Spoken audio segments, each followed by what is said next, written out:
spoke at our convention 4 years ago in Las Vegas, and that guy is Larry Cohen. I'm very proud that Larry's here with us this morning. I'm going to give you a little history about Larry. Larry was elected president of the Communication Workers in 2005 and continued to serve in that capacity for the 600,000 member union until June of this year. Larry retired at his convention this past year. Larry chairs the Board of Democracy Initiative and a coalition of 50 groups with 30 million members focused on getting big money out of politics. Hey, what do you think about that? You know, isn't that something? I mean, shouldn't we all be fighting for that? I mean, it's just sinful, the amount of money. If you don't have $1 billion, you can't even run for office. Voting rights and other democracy issues at the federal, state, and government and local government levels. Larry is also a fellow at the Campaign for American Future and Leadership Conference on Civil and Human Rights. Larry represents the Bernie Sanders 2016 campaign, working with labor and progressive groups, but with his other work as a volunteer. I'm going to tell you folks, I've known this man, and he has a passion, and he puts his teeth into it, and he will fight till there's no more fight left in him, and he'll still do whatever it takes. Let's give Larry Cohen a large, warm welcome here, brothers and sisters. Thank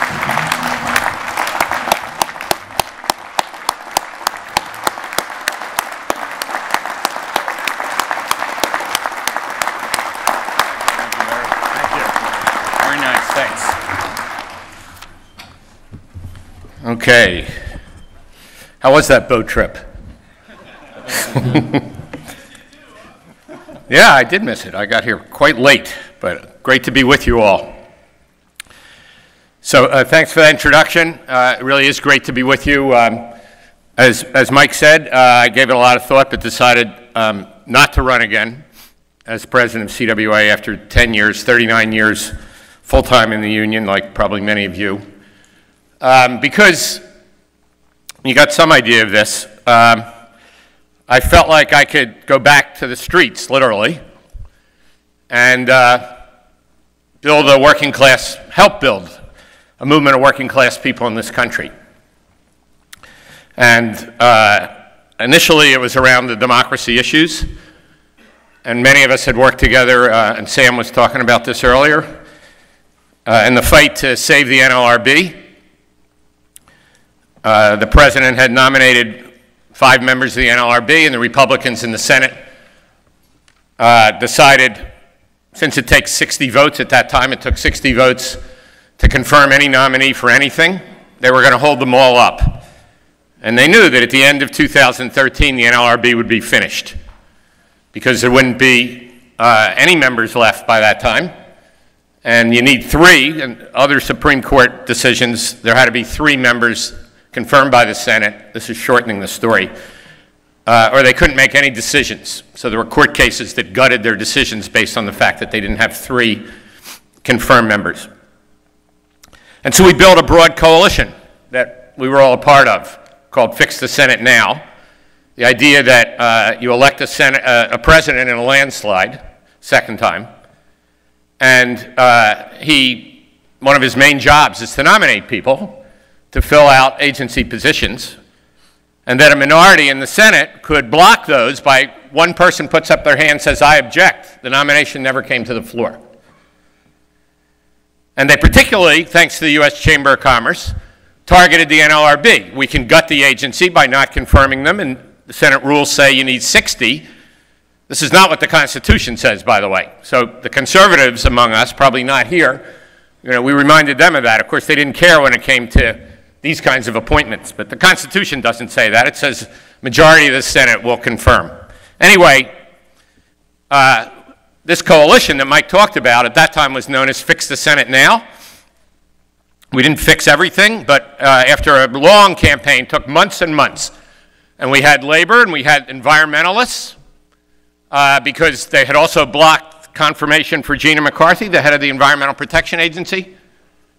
And we had financial reformers. This is at a time, right, where millions of people lost their homes in foreclosures with these banks that were bailed out, too big to fail. And then we passed legislation, and it set up a Consumer Financial Protection Board. And the conservatives in the country figured out, well, we can stop the board by making sure the Senate never confirms the director, Richard Cordray. So these things all came together. And out of that, and so out of adversity, right, we have a bigger opportunity to go broader, to pull in more folks for the fights we're in. And this is a general theme here, right, in my union, CWA, and in your union, and where we come from. So we come from the CIO. Both of us were, our unions were CIO, Congress of Industrial Organization, organizing committees. Utility Workers Organizing Committee, Telephone Workers Organizing Committee. And today our union is really 5 industries, but it started out in telecom.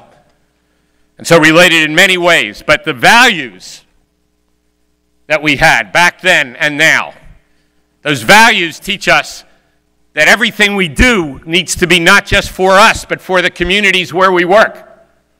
That in order to achieve our own goals, and those goals can be about our families, but to achieve those goals, it has to be linked to the communities that we serve. And to build a movement that can win, it can't even just be a labor movement. Because as we know, 12%, 1 out of 8 workers has collective bargaining in the United States. 7 out of 8 don't have it. And in the private sector, where most of us work, some here are public sector, as in our union, it's 1 out of 15. And when I was a kid growing up in North Philadelphia, right after that CIO surge in the late 50s and 60s, it was 1 out of 3 private sector workers had collective bargaining. And now it's 1 out of 16. And it doesn't matter if we're bargaining in a strong industry with strong unions like utilities, and many of ours, we have 70,000 airline workers, 300,000 in telecom. We also have people in industries that are not strong in terms of bargaining, like the public sector today. But it doesn't matter. It affects us all, these kinds of things. And the U.S. Chamber of Commerce doesn't just lobby to gut the NLRB. And Sam was telling me about, Mike, a couple of decisions just in this union that produced over $20 million after that NLRB did get confirmed, because together with that coalition, we won that fight. And we got the Senate at the time to change its rules so that a majority, as the Constitution says, was confirming the president's nominees. But as Mike said, I didn't come here to talk about that, but this is, why am I volunteering for Bernie Sanders? Why am I doing that?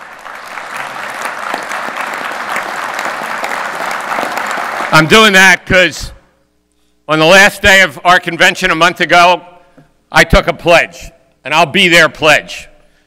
And I said to our members, thanks to you, I have a decent pension, similar to what our members make working, I'll get without working, and I will go back to the streets. And I talked about the democracy movement and some of the other movement building work that I was going to do, and literally took a pledge, fist in the air, said this is what I'm going to do. And it comes from the same things that bring us a Mike and a Steve and your other leaders. So, before I get into Bernie, I'm going to just take a couple of extra minutes just to talk about that. And Mike talked about labor.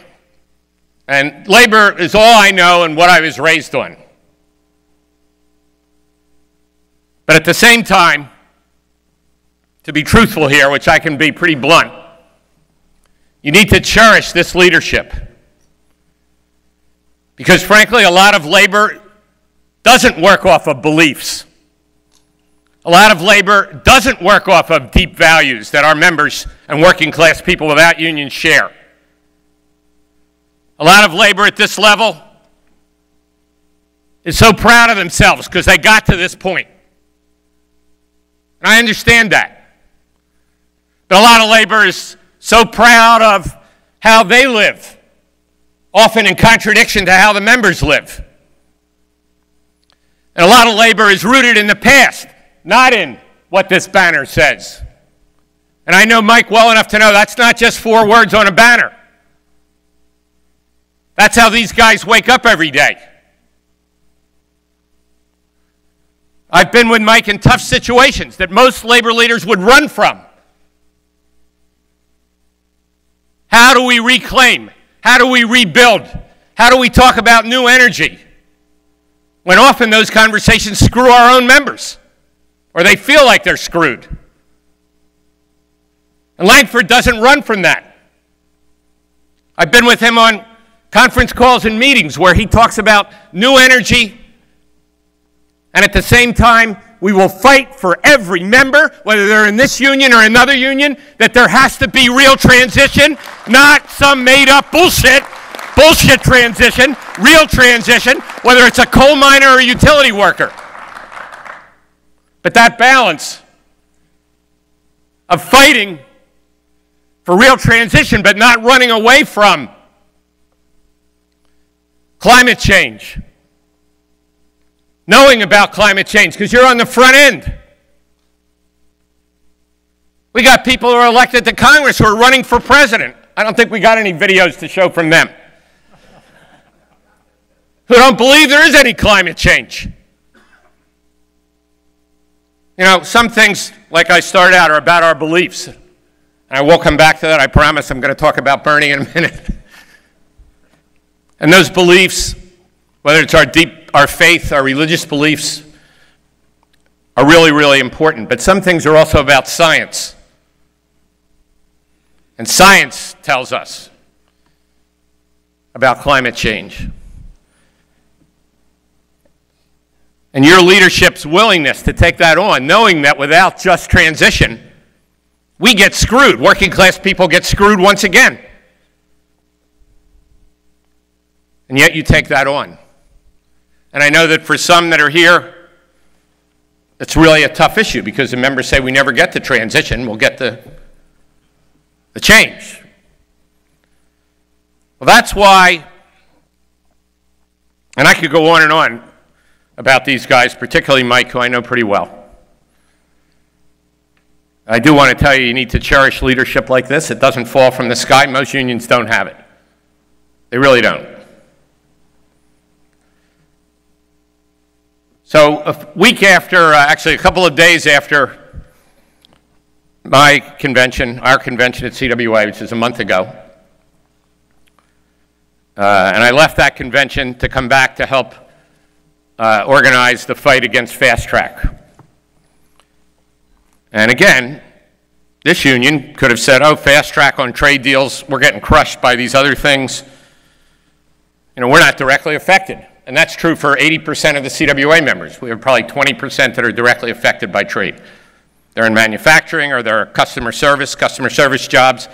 And I talked to a woman from PSE&G, Mike, Cynthia, who has one of those jobs. Those are tradable jobs now. So you do have a bunch of customer service in this union. Those jobs are totally tradable. They can be done anywhere in the world where people speak English or Spanish, depending on the language that we're using. So anyway, I immediately came back into that fight. And just like the fight to save the NLRB, this fight on fast track is a big part of the reason why I decided to volunteer for Bernie. Because in that fight, we weren't just taking on the U.S. Chamber of Commerce. We weren't just taking on Speaker Boehner, Senate Leader McConnell. We were taking on the President of the United States, Barack Obama. And we were taking on his trade representative, who I, growing up in North Philadelphia, have another word for, many other words for, but I'm going to restrain myself. Scumbag is okay to say here, though, right? I'll keep it at that. Michael Froman, went to Harvard Law School with the president. Then he went on to many things. Most recently, he was at Citibank, and the president asked him to be the U.S. trade representative, and Citibank gave him $4 million bonus to go back and take the job. As U.S. trade rep, we only make $200,000 a year. And that alone, Mike, is a lot about this money in politics and how it all works, and the corrosion of the system. And when the brother in the invocation, so rightly so, talked to us about our military, it literally brings me to tears. To tears. What happens more and more to our foreign policy and what we ask those women and men to do, and the increasing risks from terrorism, whether here or there, that they take. And meanwhile, we have a foreign policy based on multinational corporations, much more so than on working class people. And so our president who 8 years ago, as an individual, I was president of the union, but we didn't endorse Barack Obama until much later. But we said we should all get involved. Basically what we're saying now in CWA. Get involved, not going to be a formal endorsement right away. And so I got involved in Iowa with our members there for Barack Obama. And he said to me then, NAFTA sucks. He didn't say it that way. It's my language. I'm going to fix it when I win. He said to me again in May in his office. He invited me in to explain this big difference. Larry, this is going to fix NAFTA. I didn't say bullshit to him because he's the President of the United States. That's what I should have said. Best trade deal ever. It's like saying to somebody who faces death by cancer, could have been much worse. And again, I'm not here to talk about that, but it's related directly. Mike, I am sick and tired of us doing politics as business as usual. Sick and tired of it.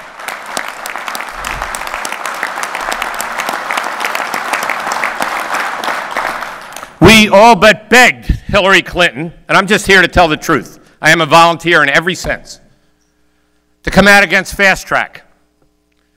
We said to her, I said this directly to her campaign leader. Okay, you were Secretary of State, so you were tied up a little bit in the Trans-Pacific Partnership, what we consider the worst trade deal ever, which now is going to be in front of Congress, speeded up thanks to fast track, where they get an up or down vote, none of the stuff we faced on the NLRB, up or down in 2 months. And the Senate's 50 votes, not 60. Okay, you were Secretary of State, so you were a little bit tied up with the TPP, but fast track. Why, Secretary Clinton, do we need to fast track a trade bill that includes countries where people are all but slaves, working class people, that's who we are, regardless of how much money we make, that's who we are. Countries like Vietnam where 60,000 Americans died, there's no workers' rights. The average wage is 75 cents an hour. Our manufacturing jobs are tradable, most of them to Vietnam already. And now we're going to make it even easier and blot out nation of origin. But let's put TPP aside. Why do we need fast track? Why can't the Congress do its job and look at the bill before they essentially vote to pass it? And more trade bills for 6 years to come. Fast track is for 6 years. Couldn't get her to take a stand on it. She did say a few things about TPP, but never took a stand. We lost the fight on fast track in the Senate by 1 vote. 13 Democrats voted wrong. Any one of them would have changed it, would have been blocked. We lost by 3 votes. Let me also say that 51 Republicans voted wrong. We need to always remember that. It's not about the Democrats disappointing us, it is part of it. And in the House, 28 Democrats voted wrong. We lost by 3 votes. And some of them said, well, we may vote against Trans-Pacific Partnership. It's not going to matter. We face an enormous uphill fight now on what should fair trade be, as opposed to free trade, which is at our expense. And so on June 29th, that was the final day of these votes on fast track. We had won some of them. They always come back. We eventually lost on June 29th. And I said, it's not business as usual, Larry. You can't just say that about other things to myself. Hillary Clinton had a chance. She could have helped us move that vote. We could have won it. And to put it in perspective, 160 Democrats in the House out of 188 voted right. 85%. You're going to run for President of the United States? All those 160 have to run again. You can't stand with them against fast track? Even in the Senate. There's 45 Democrats, 32 voted right. You can't stand with them? You want to head up the party. You could have made a difference. Bernie, on the other hand, And he has a short video you'll see, as Mike said. It's very short. You know, that campaign is like, we invented it here, still like that. That's why people like him. It's our campaign. It doesn't have 500 staff people. He hasn't raised $1 billion. He doesn't do fundraisers. His average contribution is $30. Why do people turn out? Because for 50 years, his whole life, with his feet, not his mouth, he stood with working class people. We had a strike, CWA and IBW in New England at Fairpoint. 131 days this year it ended, started last year. Right through the worst snow in decades in New England. Over 100 inches of snow. He didn't talk about, well, when I'm president, I'll put on some shoes and walk with you. He walked. He was out there. Constantly he was out there.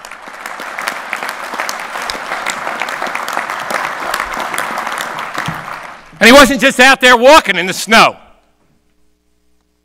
In every way imaginable, he took on the management of Fairpoint, which was owned by, and you've been through this, owned by some vulture capital company that when the company went bankrupt, they got control in New York City, where all they were interested in was getting rid of jobs, cutting pay, even though they didn't need to. Same story we've heard here at Con Edison and all kinds of other fights you've been in.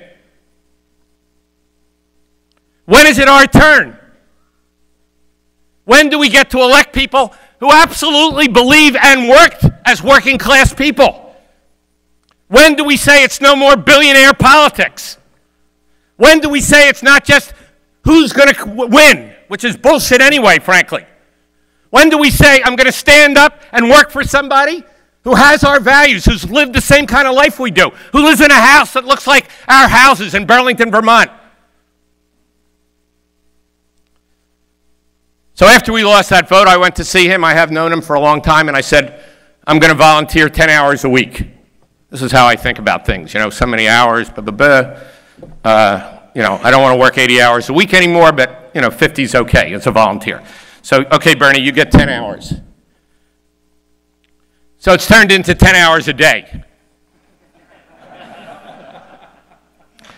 So I was out with him in Iowa, and we did a meeting in a union hall, and it was packed. And half of they're all unionists, like us. And half of them were from unions that are, frankly, pretty conservative. They don't have this kind of leadership. And we listened to people, and they talked, and they all said, and this is Western Iowa, which is very conservative. They all said, you know, we're fed up. We don't feel like we have a real voice anymore. We feel like they have taken over everything. And that's why we're here. And then that night I went with him to a big hall in Council Bluffs, which is right on the Missouri River. It was the biggest room you could hold a meeting in. And 2,700 people had pre-registered for that meeting. It was on July 3rd at 7 at night, a holiday for many people. July 3rd at 7 p.m. Every single seat was filled, and 400 people stood up, and he talks a long time. You should be glad I talk a long time. This guy talks way longer. So those of you who want to move the agenda on, it's lucky that you got me. But anyway, they stood up for an hour and 15 minutes, and he laid out his basically 3 points. Economic inequality. It's sinful. For those of us who do faith-based work, sinful. When does it end? How far does their greed go? Economic inequality. At the same time, our kids have $1 trillion in debt collectively. Average debt, $35,000. Bernie says, 4 years, public education, any public university, I'm going to end tuition. Why would we have $1 trillion in debt for the best thing in our country, our kids, when this is the richest country in the world? Economic inequality. Bernie says, when a majority of people sign up for a union, I'm going to fight that the union gets recognition instead of the union getting a bloodbath from the employer.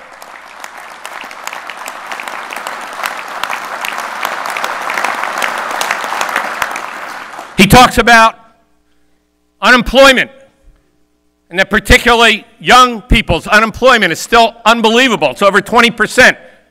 And if you're black, it's 45%. And that we can't have a country like that, richest country in the world. And he says that I can't do these things by myself. He says we need a political revolution. We need to elect new people from Waterloo's Chamber of Commerce, that's on one side, the Mississippi, to here in Council Bluffs on the Missouri.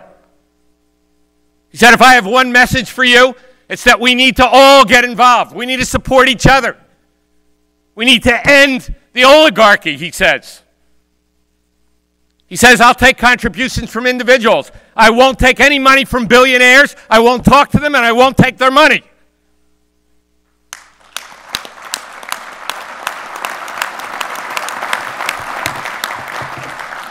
And you'll hear a message from him. It's short because, again, this campaign doesn't have 500 people working for it. It has more and more because of these small contributions coming in. It probably has 50. But more importantly, across Iowa, people are lit up. Across New Hampshire, they're lit up. He spoke in Phoenix Saturday night. 11,000 people came in Phoenix, a red state. Every person is signed in on the internet before they come, and they get a badge, and their email is there, and that's what we're building. 1 million people have now signed in on that internet page. We have a Labor for Bernie, which I encourage you. I'm part of that. 5,000 people. It's a separate thing. We could get more if we could drag from the 1 million, but 5,000 people have gone to Labor for Bernie and signed up from every union imaginable. Then he went to Dallas, Sunday afternoon, 1 o'clock, 7,000 people in Dallas, packed the room there, standing up. And then Sunday night in Houston, where I was so proud because the CWA vice president, national vice president, introduced him. And 5,000 people packed that room. Every place he goes, they start with one room, and they have to go to another room and then another room to fit the people in. This is sweeping this country. It's not business as usual. It's people saying, what do we do when we're under attack? We stand up and we fight back and we join this campaign, and we know that we have to be active in it, and we know that the odds are not with us, but we know there has to be sometime in our lives where we stand up for what we actually do, that we get to stand with a candidate who's done it with us, that we get to work with somebody where we don't have to just pay attention to what he says with his mouth during a campaign. We're voting for what he's done for 50 years. And that's why, Mike, I couldn't be prouder to be here with you in this amazing union and to be volunteering for Bernie. Thank you. Thank you, Larry. Thank you, brother. Okay.